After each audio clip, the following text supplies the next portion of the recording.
अस्सलामुअलैकुम नाजरीन, ये अमानुल्लाह खान काका खेल सुकून नेकी एक NGO है। ये उसके रूह रवाएँ हेड हैं और ये बारिश के महफूज करने के तरीक़े पे काम कर रहे हैं। गुज़िश्ता 7 साल से उन्होंने कई कुओं को रिचार्ज करा है, कई मसाजिद के अंदर पानी वज़ू का पानी जो है इन्होंने रिचार्ज किया है। ये इनका तारुफ़ है, आइए इनसे बात करते हैं। तो अमान साहब, आप बताइए आपका क्या मकसद है आपके NGO का? वालेकुम सलाम। देखें, सुकून नेकी वेलफेयर ऑर्गेनाइजेशन मल्टीपल डायरेक्शन बहुत सारे काम कर रही है, जहाँ स्पेशल पर्सन से इस वक्त सबसे बड़ा जो दुनिया के साथ प्रॉब्लम्स क्रिएट्स हो रही हैं वो है क्लाइमेट चेंज। क्लाइमेट चेंज के हवाले से हम मुख्तलिफ प्रोजेक्ट पे काम कर रहे हैं और अल्हम्दुलिल्लाह हम पायनियर्स में हैं पाकिस्तान के अंदर, जो अर्बन फ्लडिंग को via rain harvesting injections wells, old wells को इंजेक्शन वेल में डाइवर्ट कर करोड़ों गैलन पानी हम सेव करते हैं ज़मीन के नीचे के कुफार रिचार्ज कर रहे होते हैं। ये देखें, ये तरीक़ेकार कोई नया नहीं है। मंजोडारो के दौर से लेकर हमारे पास अल्हम्दुलिल्लाह मंजोडारो के दौर से लेकर मुगलिया दौर तक अर्बन फ्लडिंग को और पानी को सेव करने का तरीक़ेकार यही रहा है हमेशा। अब उसी तरीक़ेकार पे हम काम कर रहे हैं। हमारे पास शहर कराची में 5000 से ज़ायद ओल्ड वेल्स हैं जो मुख्तलिफ़ अदवार में खुदे, अंग्रेज़ों के दौर में भी खुदे वो वेल्स, उसके बाद भी वक्तन फ़वक्तन पानी को हासिल करने के लिए एक तरीक़ार थे आज़ादी के बाद, और पिछले 20 सालों में भी खासे वेल खुदे। वो एक तरीक़ाकार था कि ज़मीन से पानी निकालने का एक ज़रिया यही था।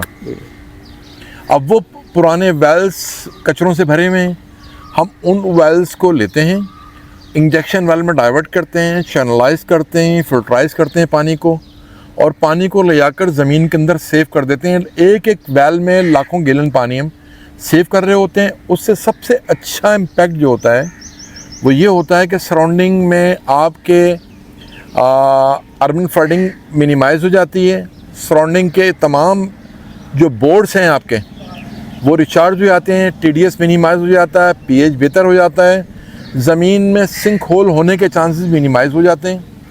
और देखें, इलेक्ट्रॉनिक डिवाइसेस से मुसलसल जो हम पानी निकाल रहे हैं, तो जितने डेप्थ में जा रहे हैं वहाँ पर सबसे बड़ा अलमिया ये आ रहा है, हैवी मेटल्स आ रहे हैं। ये डायलिसिस सेंटर खुले इसलिए रहे हैं। हम बारिश का पानी अल्लाह की कुदरत होती है और ये बहुत ज़्यादा फ़ायदेमंद इंसान के लिए और बहुत बेहतरीन चीज़ होती है। अल्कलाइन वाटर होता है, इसको जब हम ज़मीन में डाइवर्ट करते हैं, ना सिर्फ इंसान, साथ साथ जितने भी आपके सराउंडिंग में दरख्त हैं, बिल्डिंग्स हैं, लोग हैं, सबको इससे बहुत मल्टीपल बेनिफिट मिल रहा होता है। और शहर में सबसे अहम चीज़ है कि डॉक्टर बारी साहब ने कहा था मैं हॉस्पिटल बंद कर दूंगा, आप मुझे साफ़ पानी दे दें, 50% हॉस्पिटल बंद हो जाएंगे। तो अल्हम्दुलिल्लाह हमारे पास ये प्लान है कि हम 50% क्या 60% तक हम बंद करवा सकते हैं आपके हॉस्पिटल्स। 280 अरब गैलन पानी कराची में हर साल बरसता है, तबाहकारियाँ करता और चला जाता है, जो कि 280 दिनों की कराची की रिक्वायरमेंट है। उसको हम वाया रेन हार्वेस्टिंग काठोर गडाब से लेकर हम मलीर हो गया, आपका ओल्ड एरियाज़ हो गए, तमाम जगहों पर पहले से मौजूद बहुत सारे ओल्ड वेल्स हैं और नए इंजेक्शन वेल्स बनाकर उसमें डाइवर्ट कर पानी को हम लेके जा सकते हैं। और सराउंडिंग के सैकड़ों मील पर जो मुहित हमारे पास एक्वाफायर्स हैं वो रिचार्ज हो सकते हैं। और साथ साथ बताते चलूँ, अल्लाह ताला ने 196 ममालिक में पाकिस्तान का नंबर 14 रखा है, जिसका जियोलॉजिकल स्टेटा इतना बेहतरीन है कि हम इस जियोलॉजिकल स्टेटा को इस्तेमाल करते हुए वर्ल्ड का वाटर बैंक बना सकते हैं। यहाँ तकरीबन 12 तरबेला डैम के बराबर हम उस पानी को ज़ेर ज़मीन महफूज कर सकते हैं और बावक्त ज़रूरत उसको इस्तेमाल कर सकते हैं। पाकिस्तान के साथ जो सबसे बड़ा अलमिया है वो ये है कि दिन ब दिन जो गर्मी रेज़ हो रही है, उसमें सबसे बड़ा मसला बन रहा है कि हमारे पास 13,032 UNDP की रिपोर्ट के मुताबिक ग्लेशियर्स हैं जो हीट रेज़ होने की बुनियाद पर मेल्ट हो रहे हैं, और जो मेल्ट होकर आते हैं जिन झीलों में झीलें बनी हुई होती हैं वो झीलें ही फटना स्टार्ट हो गई हैं। अल्हम्दुलिल्लाह हमारे पास जो टेक्निक्स हैं, जो नॉलेज है, और बहुत बड़ी हमारे माशाल्लाह टीम है, हम उन पिघले हुए जो पिघल रहे हैं ग्लेशियर्स, उनको भी रोका जा सकता है। ठीक है, टेक्निक्स हैं उस पर। और जो वहाँ से पानी वसूल वो किस सूरत में रोका जा सकता है? डैम बनाने या नहीं सर, डैम नहीं, झील बनाने? देखिए डैम नहीं, आर्टिफिशियल झील भी बनाने की ज़रूरत नहीं है। जो पानी है उसी पानी को हम दोबारा जमा सकते हैं, टापूस बना सकते हैं उसके ऊपर। ठीक है ना जी, नए ग्लेशियर्स डेवलप कर सकते हैं उससे हम ना। वो कैसे कर सकते हो सर? पंपिंग के ज़रिए, बड़े पंप्स लगाकर। जाहिर बात है कि माइनस में होता है अपना टेम्परेचर्स, तो उस पर जो है ना हम बना सकते हैं। ये दुनिया भर में काम हो रहा है। ठीक है, वहाँ पर हम जो है ना दोबारा नए ग्लेशियर्स डेवलप कर सकते हैं। उससे मिट्टी, भूसा और पानी, ये तीनों चीज़ें इन्वॉल्व होती हैं और वो बनता चला जाता है। और बावक्त ज़रूरत जब गर्मी आती है तो वो मेल्ट होता है, और जो भी लोग होते हैं सराउंडिंग में वो इस्तेमाल कर सकते हैं उस पानी को, करते हैं खेती बाड़ी के लिए। और इस तरह हम बड़ी फ्लडिंग से ही बच सकते हैं और बड़े हादसा से बच सकते हैं। अच्छा अमान साहब, आपने जो कहा आपके पास प्लान है, तो वो ज़रा प्लान की तफसीलात बताएं और वजाहत करें कि आप निजी तौर पे काम कर रहे हैं और ये सरकारी लोग इदारे आपको सपोर्ट कर रहे हैं। पहले तो प्लान बताइए, आपका प्लान क्या है रिचार्ज करने का? देखिए, मैं आपको एक हम सदुन नेकी वेलफेयर ऑर्गेनाइजेशन अल्हम्दुलिल्लाह मल्टीपल डायरेक्शन में काम करी हुई SDGs गोल्स पे काम कर रही है। ठीक है ना जी, SDGs गोल्स 17 गोल्स अक़वाम मुत्तहिदा की तरफ से पूरी दुनिया के लिए उन्होंने राइज किए हुए हैं कि भाई इस पर काम करें तो आप इन प्रॉब्लम से निकल सकते हैं। ये जो उनके कवानीन है, ये अल्हम्दुलिल्लाह हमारे इस्लाम में आज से 1400 साल पहले हुज़ूर सल्लल्लाहु अलैहि वसल्लम ने हमें बयान कर दिए और बता दिए हैं इसके मुतालिक। ठीक है, इस वक्त देखें सबसे अहम मसला है कि आपकी दिन ब दिन रेज हो रही है, गर्मी बढ़ रही है। अब गर्मी को कंट्रोल किस तरह करें? गर्मी को कंट्रोल करने के लिए आपको प्लांटेशन की ज़रूरत है। प्लांटेशन के लिए आपको पानी की रिक्वायरमेंट है। ठीक है जी, अब पानी शॉर्ट है, पानी है नहीं, वाटर लेवल बहुत नीचे चला गया।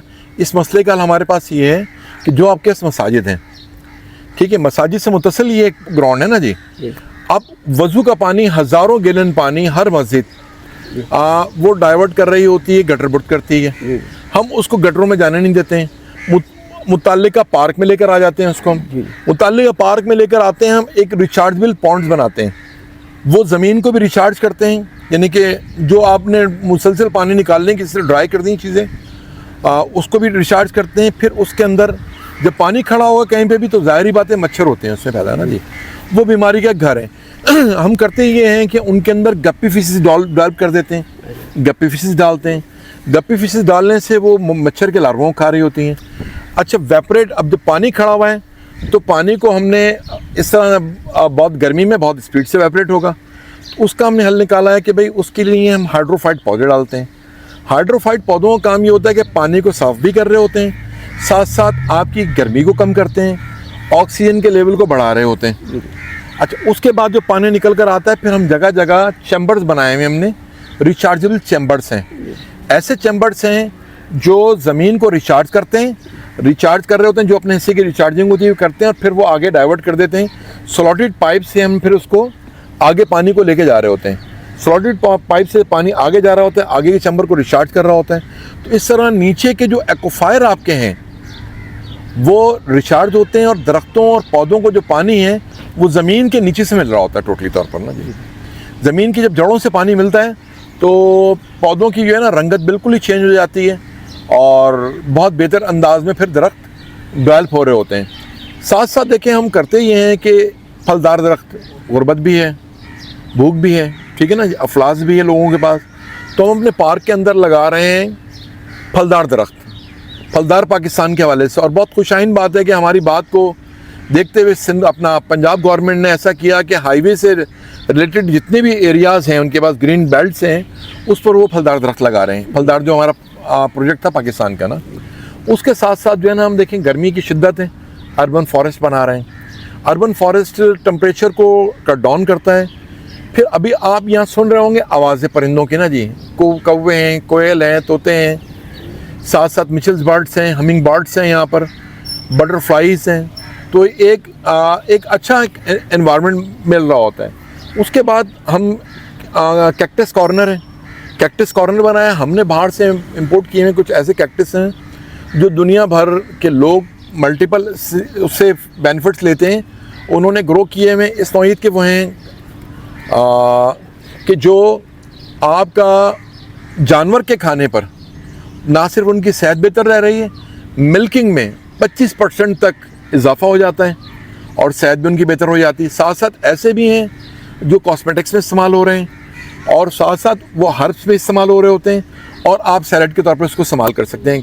कैक्टस कॉर्नर भी मैं आपको दिखा दूंगा, विजिट कराऊंगा। साथ साथ इसके हम बटरफ्लाई जोन बना रहे हैं। आप ज़रा बैठ कर जब देखेंगे ना यहाँ तो बटरफ्लाइज उड़ रही हैं। हम हर वो पौधा लगा रहे हैं यहाँ जो चरिंद परिंद शशरात इनके नेस्टिंग हो, इनकी खुराक का ज़रिया बने और इनके लिए बेहतर हों। साथ साथ हम बना रहे हैं urban honey bee. Urban honey bee एक ऐसा हनी है जो तकरीबन 90 to 95 स्किन डिजीज़ जो होती हैं लोगों के बॉडी में, उस शहद के खाने से ना सिर्फ सेहतमंद माशरा होगा, साथ साथ बेरोज़गारी में भी कमी आएगी इसमें। उसके साथ साथ सर हम कर ये रहे हैं कि यहाँ पर हम किचन गार्डनिंग पे काम कर रहे हैं। जो किचन के हवाले से इस वक्त आपको जो मिल रही हैं चीज़ें वो ज़्यादातर डाइंग फैक्ट्रीज और टेंडरीज के पानी की बुनियाद पर मिल रही हैं और जो सेहत के लिए नुकसानदेह चीज़ है। और दूसरा, आप हर्ब्स वगैरह जो मंगवाते हैं किचन हर्ब्स के अंदर इंपोर्ट करना पड़ता है, क्या रोज़मेरी हो गया, ऑरिगानो हो गया और भी मुख्तलिफ़ चीज़ें होती हैं, वो भी अल्हम्दुलिल्लाह हम यहाँ डेवलप करना चाह रहे हैं और हमने इस पर काम स्टार्ट कर दिया है। और साथ साथ इसके जो है यहाँ ऑक्सीजन की समझ लें फैक्ट्री लग रही है। यहाँ हम नेस्टिंग पे काम कर रहे हैं, परिंदों की नेस्टिंग पे काम कर रहे हैं क्योंकि उनकी नेस्टिंग बड़ा मुश्किल हो गया है अमल ना। लोग अपने घरों में चिड़ियों को रहने नहीं देते हैं, भगा देते हैं, तो हम यहाँ नेस्ट वगैरह लगवा रहे हैं सारी चारों तरफ ताकि इनके लिए आसानी हो सके। यहाँ अगर आप बैठ कर देखेंगे ना जी, आपको बुलबुल से लेकर कोयल आएगी, बुलबुल आएगी, कौवे हैं, तोते हैं, कबूतर हैं, चिड़ियों के गोल दर गोल आ रही होंगी, हमिंग बर्ड्स आती हैं, वुडवुड आ रहा है, ठीक है ना जी। तो यानी कि मैंने जो अपनी बचपन में और मेरे दोस्तों ने अपने बचपन से नहीं देखी ना चीज़ें, हमने सिर्फ यहाँ पानी को ओपन किया है। अब पानी तो नापैद हो चुका है, लोगों के पीने के लिए नहीं है, परिंदों को क्या डालेंगे लोग पानी। तो यहाँ पानी परिंदों के लिए वाफर मिकदार में मौजूद होता है जिसकी बुनियाद पर परिंदे हमेशा यहाँ आ रहे होते हैं और एक अच्छा माहौल क्रिएट कर रहे होते हैं। साथ साथ देखिए हमारे पास फूड क्राइसिस है, ठीक है जी। हमारे साथ जो मसाइल हैं हम तमाम इन चीज़ों को कर किस तरह सकते हैं हल। देखिए आपके पास करोड़ों गैलन पानी डेली बेसिस पर मसाजिद का गटर बुर्द हो रहा है, उसको हम रोक कर यहाँ डाइवर्ट कर रहे हैं। अब इस अमल से होता है क्या है कि एक तो गटरों से लोड मिनिमाइज हो गया, दूसरे नंबर पर सिलसिला ये हुआ कि मस्जिद का बोर जो है वो हमेशा रिचार्ज रहेगा और सराउंडिंग के रोड भी अपना बोर भी रिचार्ज रहते हैं इससे। जो सराउंडिंग में अपना फ्लडिंग होती है, फ्लडिंग को भी हम लेके जाते हैं। मैं आपको भी एक वेल दिखाऊंगा जिसका डायमीटर है 8 फीट और डेप्थ है उसकी 75 फीट।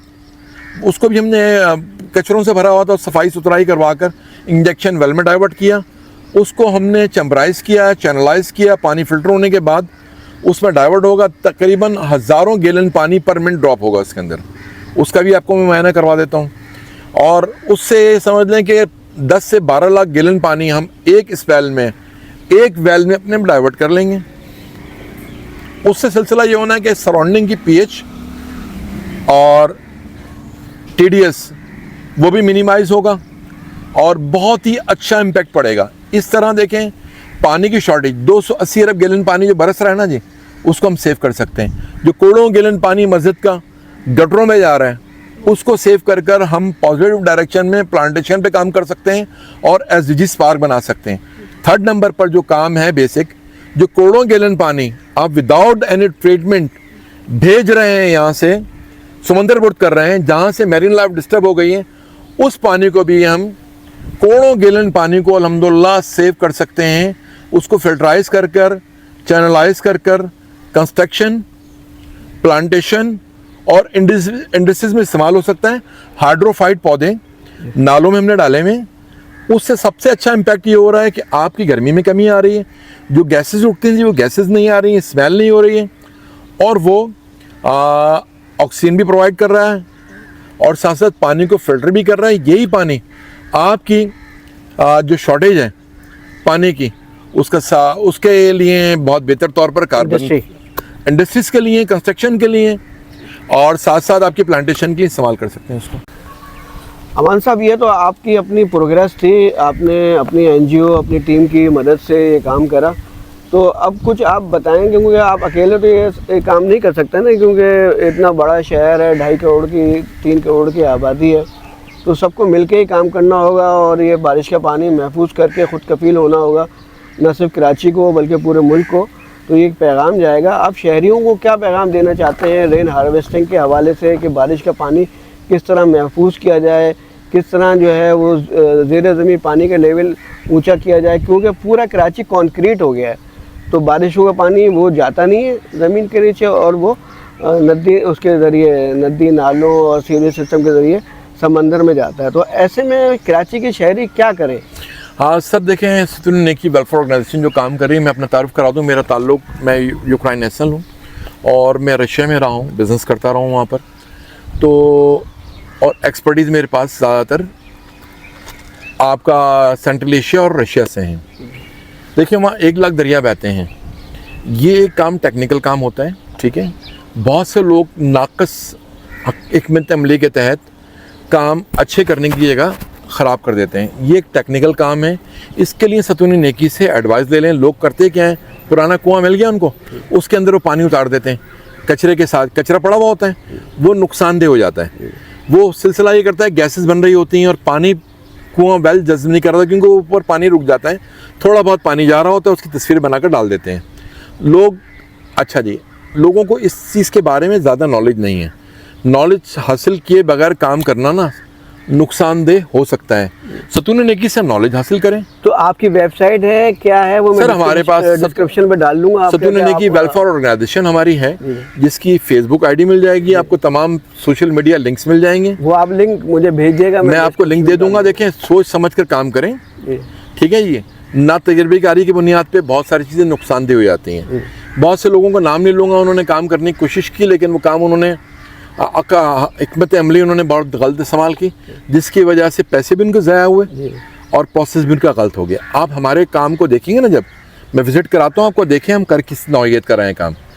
देखिए, सबसे अहम चीज़ होती है, 2.5-3 करोड़ के आवाम को तो वो मैनेज नहीं कर सकते ना, मतलब वो आपके पास आए, लोग आए, एक जनरल पैगाम दें। देखिए, मसला ये है अभी आगे के लिए। अब देखें, सिलसिला ये है कि सदुज़ई साहब थे, उन्होंने एक मस्जिद के इमाम थे, उन्होंने कोशिश की करने की काम, वो काम नहीं कर सके। वीडियोस बहुत वायरल आ गई, फिर मेरे पास वो आए, मुझसे कहने लगे अब काम सिखा दें। देखिए, हर जगह ज़मीन का जियोलॉजिकल स्टडी अलग है। गुलशन इकबाल के अंदर जो है, जामे कराची के अंदर, NAD जितना भी सराउंडिंग का एरिया है ना, वहाँ पर लाइनें लीक हैं। वाटर लेवल आ गया 3 फीट पर, 2.5 फीट पे पानी है। जामे कराची में भी PC SIR तक है, यहाँ पर अलीगढ़ यूनिवर्सिटी तक चले जाएँ आप, तो वाटर लेवल अप है। यहाँ आप काम पॉसिबल नहीं है करना। इसी तरह डिफेंस के अंदर पॉसिबल नहीं है करना, क्योंकि वहाँ पर वाटर लेवल ऊपर है। यहाँ जियोलॉजिकल स्टेटा देखा जाता है पानी का, ज़मीन का, मट्टी किस नौयत की है, क्या मामलात हैं, और पानी का जो हमारा फ्लो आ रहा है वो कितनी स्पीड से फ्लो आ रहा है। उस फ्लो के अंदर जो कचरा आ रहा है, जो मट्टी आ रही है, उसको हमने किस तरह रोकना है। क्योंकि चिकनी मट्टी एज ए क्ले, वो सीमेंट, जिस तरह सीमेंट भी बनता है चिकनी मट्टी टाइप की, उससे ना वो बिल्कुल सीमेंट की तरह पैक कर देता है कुओं को भी और चीज़ों को भी। तो हमने अपने कुएं को बचाना है। फिल्टराइज करने के लिए कुछ हमारे पास इस तरह की चीज़ें होती हैं, स्टोन्स होते हैं इस नौयत के, जो डाले जाते हैं ताकि मट्टी को रोक सकें। फ़िल्टर लगते हैं इसमें, ठीक है ना जी, और ताकि कचरे को और मट्टी को रोक कर फिर निगेशन वेल में डालें। और देखें, इस वक्त सबसे बड़ा अलमिया जो है ना, जो वेल्स के अंदर काम करने का है ना तरीक़ेकार, जो पुराने वेल्स हैं, यहाँ आपने देखा होगा कि गैस लोड शेडिंग हुई है। क्यों हुई है? कि आपके नीचे से लाइनें लीक हुई हैं, और लाइनें लीक हुई हैं तो वो जो पुराने वेल्स हैं हमारे हैं, वाटर लेवल नीचे जाने की बुनियाद पर उसमें गैसेस ने उसको ऑक्यूपाइड कर लिया है। गैसेस भर जाती हैं, जो लोग उतरते हैं उनकी डेथ वाक़ई हो जाती है, क्योंकि इसमें गैस की कोई स्मेल होती नहीं है। कहाँ पे? ये सीवरेज मेन होल की बात कर रहे हैं? नहीं, सीवरेज की बात नहीं कर रहा हूँ, वेल्स की बात कर रहा हूँ। वेल्स के अंदर अभी देखिए ना, दरबार सुल्तानी है, दरबार सुल्तानी के अंदर भी लोग उतरे सफाई के लिए। अल्लाह ने उनको नई ज़िंदगी दे दी, वो 2 बंदे फंस गए थे नीचे। तो क्या एहतियाती तदाबीर होनी चाहिए? एहतियाती तदाबीर होनी चाहिए कि भाई टर्बाइंस लगा कर जो है ना, आप इसकी जो है ना टरबाइंस डालकर इनकी जो गैसेस हैं गैसेस को निकालें और मुसलसल तौर पर टरबाइंस को ऑन रखें, फिर बंदों को नीचे भेजें। तो बंदों को भी तो मास्क वगैरह देना चाहिए ना। देखिए मास्क एक अलग चीज़ है, मास्क ऑक्सीजन किस तरह लेंगे, बात सुने ना, गैसेस अगर आ रही हैं, सिलेंडर आता है ऑक्सीजन सिलेंडर, नहीं वो पर काम नहीं कर सकते ना ऑक्सीजन सिलेंडर को लगाकर, ऑक्सीजन सिलेंडर लगाकर वो काम नीचे नहीं हो सकता। आप जितने भी काम करते हैं वो टरबाइन के जरिए उसकी गैसेस निकालते हैं। हाँ गैसेस निकालते हैं, घंटों 5-5 घंटे हम गैसेस निकाल रहे होते हैं उसकी। टरबाइन है आपके पास? हाँ सारी चीज़ें हमारे से अवेलेबल है। अच्छा, तो अब आप आखिर में ये बताइए कि आपको फंडिंग कहाँ से हो रही है? आपको सरकारी इदारे सपोर्ट कर रहे हैं? आपको कहीं मतलब फंडिंग कहाँ से हो रही है? देखिए मैं बताता चलूँ कि फंडिंग के हवाले से मैं बहुत जितने हमने प्रोजेक्ट बनाए 5 के करीब प्रोजेक्ट्स होंगे जिसमें फंडिंग इदारों ने की होगी। 2 गुलबर्ग टाउन ने किए फंडिंग्स, 1 बशीर फारूकी साहब ने किए फंडिंग्स, 1 मस्जिद है आपका अल्लाह भला करे गोधरा में है, 11G में मस्जिद है अक्सा मस्जिद, उन्होंने किए। और बाकी जितने भी काम हुए हैं सब हमने अपनी ज़ाती बुनियाद पर, दोस्तों की बुनियाद पर किए। गवर्नमेंट की तरफ से हमें 1 पैसा 1 पैनी कभी भी नहीं मिल सकी जनाब। तो कहाँ से अरेंज करते हैं आप लोग? देखिए मेरे बच्चे बाहर हैं, मेरे दोस्त बाहर हैं, ठीक है ना जी, और यहाँ पर भी पाकिस्तान में दोस्त मेरे बहुत सारे हैं जो वक्तन फ़वक्तन हमें सपोर्ट कर रहे होते हैं और उस पर हम काम कर रहे होते हैं। अमान साहब ये आरओ प्लांट का के मुतालिक बताइएगा, ये गली गली आरओ प्लांट जो है वो खुले हुए हैं, दर्जनों की तादाद में हर इलाके के अंदर मौजूद है। तो ये आरओ प्लांट के मुतालिक सुना है कि इनका बेशतर पानी जो है वो ज़ाया हो जाता है दौरान प्रोसीजर और वो सीवरेज में डालते हैं, इसके मुतालिक ज़रा बताइए। देखें जी आरओ प्लांट का जो भी पानी निकल रहा होता है मुख्तलिफ जगहों मुख्तलिफ TDS होता है उसका ना जी, ज़मीन के नीचे वो पानी आता है, उसको जो है ना ये अपना प्रोसेस करते हैं, पूरे को केमिकल्स वगैरह डालते हैं और मेम्ब्रेन से गुजार कर जो हैवी पानी बचता है ये अपने मुतालिका जो TDS का पानी की रिक्वायरमेंट होती है वो ले लेते हैं, और जो पानी होता है उस पानी को ये दोबारा गटर कर देते हैं। कहीं 40% पानी यूज़ होता है, कहीं 50% होता है और 50% पानी ज़ाया हो जाता है। कहीं 70-80% भी ये डिपेंड करता है नीचे का ज़मीन का जियोलॉजिकल स्टेटा क्या है, ज़मीन का जियोलॉजिकल स्टेटा क्या है, आपका नीचे का TDS क्या है और ज़मीन का pH क्या है, उस बुनियाद पर होता है मसला ना। अब इसमें एक सिलसिला ये है कि बहुत अच्छा इकदाम इस पर किया जा सकता है कि आप जहाँ पर भी आपका TDS कम है ज़मीन का और जो रिजेक्शन है वो कम TDS के निकल रही है इसको, और उम्मी तौर पर मैंने देखा है दमास्तामी और दूसरी मजहबी जमातों ने जो आरओ प्लांट्स लगाए हैं मसाजिद के अंदर हैं, मसाजिद की से मुंसलिक है, वज़ू के पानी को लेकर आएँ आप, आरओ के पानी को लेकर आएँ और बारिश का पानी, ये तीनों मर्जिंग करने के बाद आप एक सिस्टम डेवलप कर सकते हैं। हमने मदीना मस्जिद में किया हुआ इसको ना जी, ठीक है ना, देखा जा सकता है वहाँ पर। तो इस पर आपका जो रिजेक्शन है रिजेक्शन भी काउंटर हो जाएगी आपकी, क्योंकि यहाँ सर जो पानी बारिश का आ रहा है वो अल्कलाइन वाटर आ रहा है, लाखों गैलन पानी आ रहा है, ज़मीन को रिचार्ज कर रहा है। जो वज़ू का पानी है वो भी अपना समझ लें कि कम TDS का पानी है। अच्छा, इससे होना ये है कि आपके आरओ की मेम्ब्रेन की लाइफ बढ़ जाएगी, ठीक है जी, आरओ को और मस्जिद को बार बार बोर करवाने के नीचे ले आने की ज़रूरत पेश नहीं आएगी, ठीक, और बेहतर और अच्छी परफॉर्मेंस दे सकते हैं इस तरह ना। तो ये ऐसा नहीं हो सकता कि आरओ प्लांट का जो पानी है, जो रिजेक्शन का पानी है, जो वो जो सीवरेज में डाल रहे हैं उससे बचा जा सके, वो दोबारा उसको बोरिंग करके एक और बोरिंग करके दोबारा ज़मीन में डाल दें? नहीं देखें बोरिंग वो मुमकिन है क्या? देखें बोरिंग जो है ना बात सुने, इसका पानी बहुत ज़्यादा होता है। अच्छा। बोरिंग पर तो आप जब बोर पे डालेंगे तो साथ में उसकी जो है ना प्लास्टिक्स होती हैं, ठीक है ना जी, प्लास्टिक पानी जज़्ब करेगी नहीं, ठीक है ना। नीचे स्लॉटेड जो है ना उसके पाइप्स होते हैं, जब पानी स्लॉटेड पाइप्स पे जाएगा तो वो कम मिकदार में पानी को जज़्ब करेगा, आएगा बहुत स्पीड से, जस्ट कम स्पीड से होगा तो TDS भी ज़्यादा होगा उसका। हाँ TDS भी ज़्यादा होगा। तो इसको पानी को तमाम को मिक्स कर भाई मस्जिद का पानी भी आ रहा है, यानी कि हार्ड वाटर जो है वो ज़मीन जस्ट नहीं कर सकेगी। नहीं जस्ट तो करेगी, जस्ट करेगी, लेकिन जो है ना बोर की हद से नहीं हो सकता है ये। आपने एक सिस्टम करना है डेवलप, ये कि भाई आप वज़ू के पानी को लेकर आ रहे हैं, आप इसके पानी को लेकर आ रहे हैं, आपने एक चैम्बर में दोनों को मिक्स कर दिया, दोनों पानी एक जगह मिक्स हो रहे हैं, आरओ का TDS भी मिनिमाइज हो रहा है, ठीक है ना जी। उसके बाद ये इंजेक्शन वेल में जा रहे हैं, यहाँ से मिलने के बाद ये इंजेक्शन वेल में जा रहे हैं और साथ साथ बारिश का पानी भी आ रहा है, ठीक है ना। तीनों पानी जब ज़मीन में जाएंगे तो बहुत अच्छा इम्पैक्ट पड़ता है इससे। अच्छा, हर आरओ प्लांट तो मस्जिद के करीब नहीं होगा, कुछ फासले पे होगा, तो वो किस तरह अपना रिजेक्शन वाला पानी जो है वो वहाँ तक? देखिए उसके लिए इनको चाहिए कि रिजेक्शन, ज़ाहिरी बात है पैसे कमा रहे हैं और फिर बार बार बोर करवा रहे होते हैं, और आरओ का कोई बहुत अच्छा रिजल्ट नहीं है पाकिस्तान में।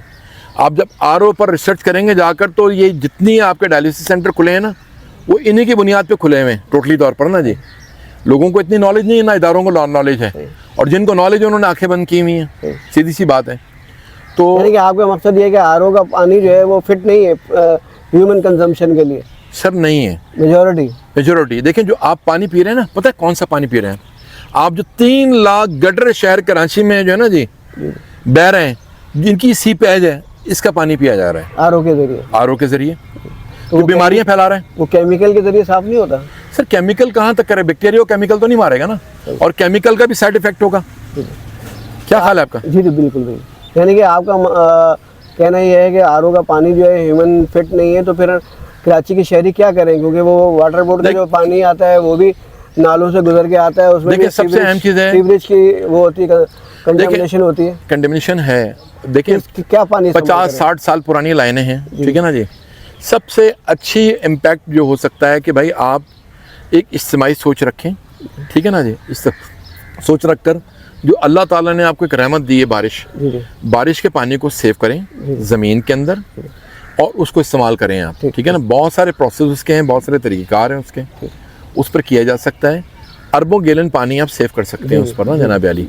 और सिलसिला ये है कि जो लाइन का पानी आ रहा है उसको आप बॉयल कर पिए पानी को, आप उस पानी को बॉयल कर पी लें, और इस शहर को अपना शहर समझे ना जी। हर चीज़ हुकूमत के मत्थे नहीं मारे ना। असल बात यह है कि शहर को अपना शहर समझे, अपना शहर समझ लें। हर चीज़ हुकूमत के मत्थे नहीं मारे यार कि ये करेगी। ओ भाई आपके भी तो कुछ फ़राइज़ हैं, नहीं है फ़राइज़? ये आपका जो पैगाम है ना, ये सारी गुफ्तगू का निचोड़ है कि हर शहरी को अपनी जिम्मेदारी करना है, निभाना है, और इस शहर को अपना शहर समझना है। सर मसला पता है कि पब्लिक जो है ना वो बस अपनी जिम्मेदारियों से भाग रही होती है, बस तनकीद करती है। माशाल्लाह उनको एक अच्छा प्लेटफॉर्म मिल गया है सोशल मीडिया, ठंडी मशीनों में बैठकर तनकीद की जा रही है। तो भाई कोई राय दो। इंशाल्लाह ताला आप जैसे लोग जो हैं आगे आ रहे हैं, तो इंशाल्लाह ताला ये जो मैसेजेस जा रहे हैं, तो शहरी जो है वो यकीनन ये सोचेंगे, समझेंगे। उलमा को भी अपना किरदार अदा करना चाहिए कि पानी के और दीगर सिविक इशूज़ पे जो है वो पैगाम फैलाएं। तो आप जैसे लोगों की कोशिशों से ये शहर दोबारा खड़ा होगा इंशाल्लाह ताला। ज़रूर, क्यों नहीं। बहुत बहुत शुक्रिया।